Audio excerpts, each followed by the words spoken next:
my name is Juliet Nicholson, and today I'll be reading Chapter 1 of Charlotte's Web. I have it right here.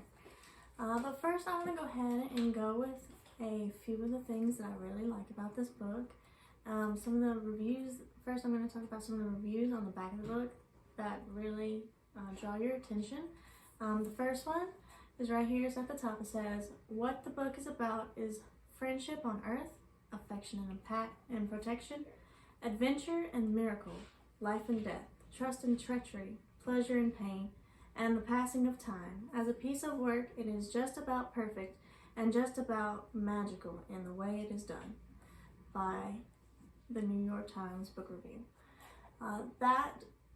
That review at the top is very intensive and it draws you into what you're about to read. Some other things that I really like about this book are all the literary devices used in it. There's personification, there's foreshadowing, metaphors, similes. This book is filled with all sorts of literary devices that are great for when we're teaching. To go ahead and start off with the book, I want to read the first chapter. It's on page 1. Alright, before breakfast. "Where's Papa going with that axe?" said Fern to her mother as they were setting the table for breakfast. "Out to the hog house," said Miss Arable. "Some pigs were born last night." "I don't see why he needs an axe," continued Fern, who was only 8.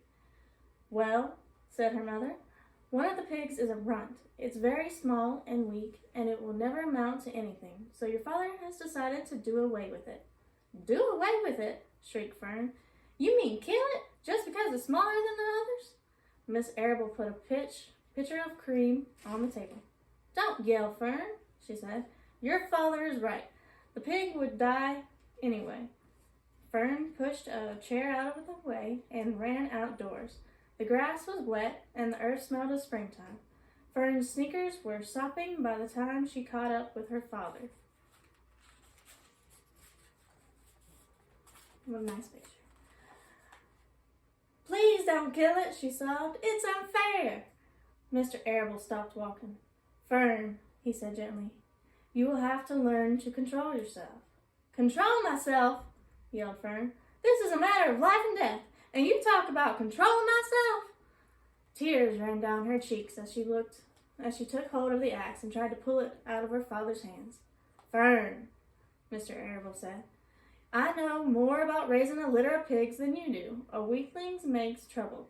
Now run along." "But it's unfair," cried Fern. "The pig couldn't help but being born small, could it? If I had been very small at birth, would you have killed me?" Mr. Arable smiled. "Certainly not." He smiled, looking down at his daughter with love. "But this is different. A little girl is one thing. A little runty pig is another." "I see no difference," replied Fern, still hanging on to the axe. "This is the most terrible case of injustice I ever heard of." A queer look came over John Arable's face. He seemed almost ready to cry himself. "All right," he said. "You go back to the house and I'll bring the runt when I come in. I'll let you start it on a bottle, like a baby. Then you'll see what trouble a pig can be." When Mr. Arable returned to the house half an hour later, he carried a carton under his arm. Fern was upstairs changing her sneakers. The kitchen table was set for breakfast and the room smelled of coffee, bacon, damp plaster, and wood smoke from the stove. "Put it on her chair," said Miss Arable. Mr. Arable set the carton down at Fern's place. Then he walked to the sink and washed his hands and dried them on the roller towel.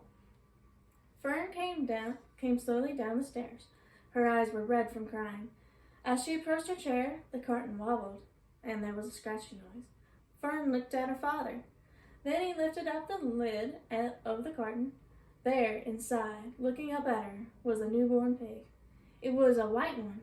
The morning light shone through its ears, turning them pink.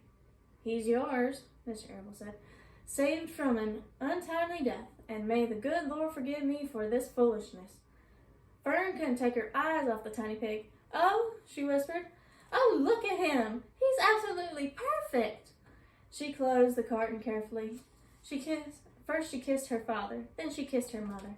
Then she opened the lid again, lifted the pig out, and held it against her cheek. At this moment, her brother Avery came into the room. Avery was 10. He was heavily armed, an air rifle in one hand, a wooden dagger in the other. "What's that?" he demanded. "What's Fern got?" She's got a guest for breakfast," said Miss Arable. Wash your hands and face, Avery." "Let's see it," said Avery, sitting his gun down. "You call that miserable thing a pig? That's a fine specimen of a pig. It's no bigger than a white rat." "Wash up and eat your breakfast, Avery," said his mother. "The school bus will be along in half an hour." "Can I have a pig too, Pop?" asked Avery. "No, I only distribute pigs to early risers," said Mr. Arable. Fern was up at daylight, trying to rid the world of injustice. As a result, she now has a pig. A small one, to be sure, but nonetheless a pig. It just shows what can happen if a person gets out of bed promptly. "Let's eat." But Fern couldn't eat until her pig had had a drink of milk. Miss Arable found a baby's nursing bottle and a rubber nipple. She poured warm milk into the bottle, fitted the nipple over the top, and handed it to Fern. "Give him his breakfast," she said. A minute later, Fern was seated on the floor in the corner of the kitchen with her infant between her knees, teaching it to suck from the bottle. The pig, although tiny, had a good appetite and caught on quickly. The school bus honked from the road. "Run!" commanded Miss Arable, taking the pig from Fern and slipping a donut into her hand. Avery grabbed his gun and another donut. The children ran out to the road and climbed onto the bus. Fern took no notice of the others in the bus. She just sat and stared out the window, thinking what a blissful world it was, and how lucky she was to have entire charge of a pig. By the time the bus reached school, Fern had named her pet, selecting the most beautiful name she could think of. "Its name is Wilbur," she whispered to herself, and she was still thinking about the pig when the teacher said, "Fern, what is the capital of Pennsylvania?" "Wilbur," replied Fern dreamily. The pupils giggled. Fern blushed. And that's the end of our first chapter. So I hope you enjoyed that chapter. I really like that book. It gives a sense of liveliness that it definitely brings to the classroom. So to go on how we could help teach this book to children, how we can use this book in the classroom for educational purposes, I found a standard. It's laughs. Let me go to the grade level I want to go over. The grade level is grade 4. The 4th grade is the grade that I think fits it best due to all of the literary devices used in the book.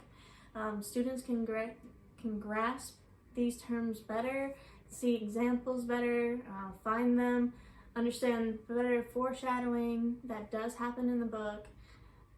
They can also enjoy the personification used throughout the book, where the animals talk to one another as they try and escape Wilbur's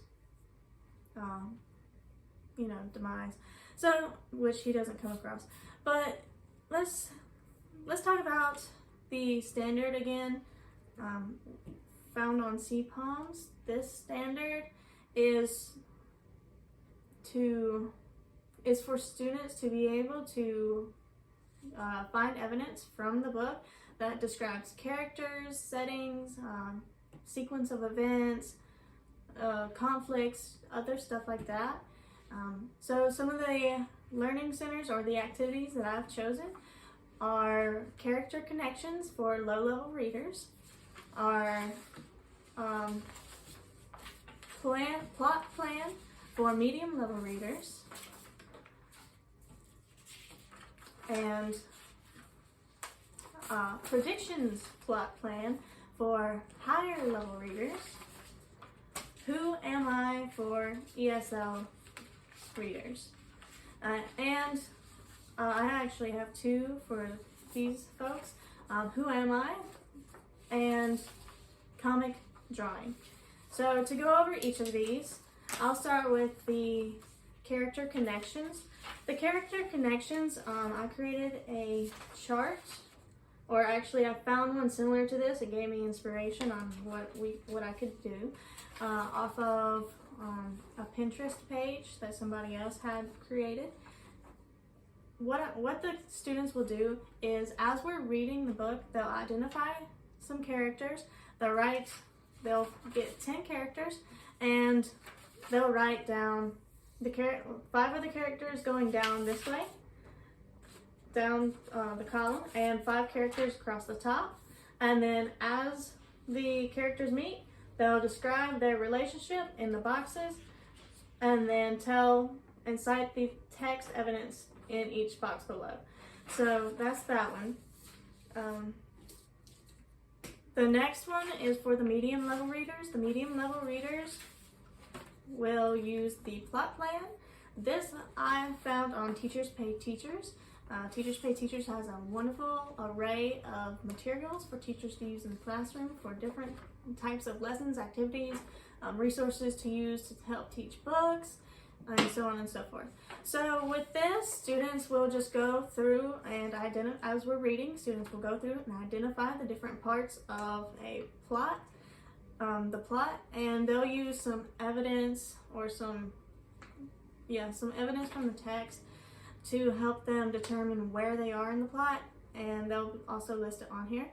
They'll go through characters' relationships, the main characters, the protagonist, the antagonists, if there are any conflicts. They'll go through all sorts of things with the plot plan. This kind of helps them understand what's going on a little bit better. Now, for our higher level readers, I created a bigger plot plan. Theirs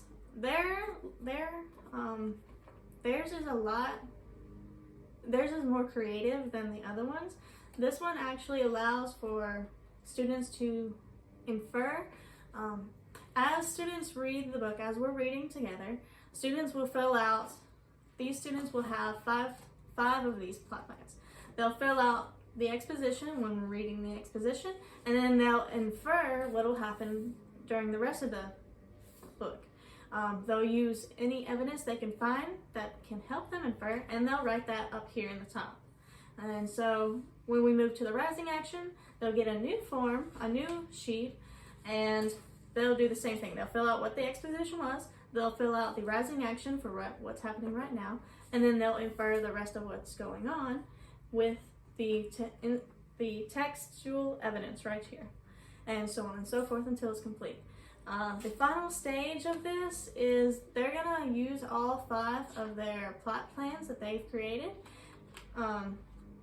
to kind of compare and contrast how their inferences compare to the book. So that's what they're going to be doing. And lastly, the ESL learners, they'll be using they'll also be doing 2 things. It's the who am I.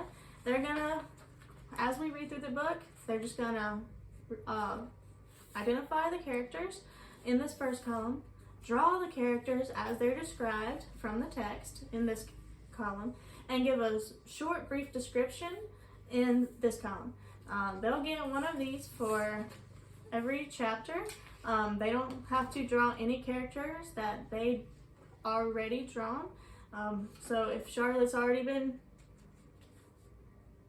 if Wilbur's already been introduced, they don't have to redraw Wilbur for this chapter, for the next chapter or the next. So once they're done with that, at the end of the whole book, we're gonna do a comic drawing. They're gonna draw kind of the sequence of events of what happened during the book, using the characters that they've already drawn. So that's what they'll be doing. Now all of these activities can lead to the students using the text to build on the information from the text. They'll be able to describe the characters, the events in the story, and they'll be able to think critically about what happened, the relationships between the characters, and so on and so forth. But that's what I'm planning on using, and I'll go over each of these more in detail in my upcoming videos. Thank you.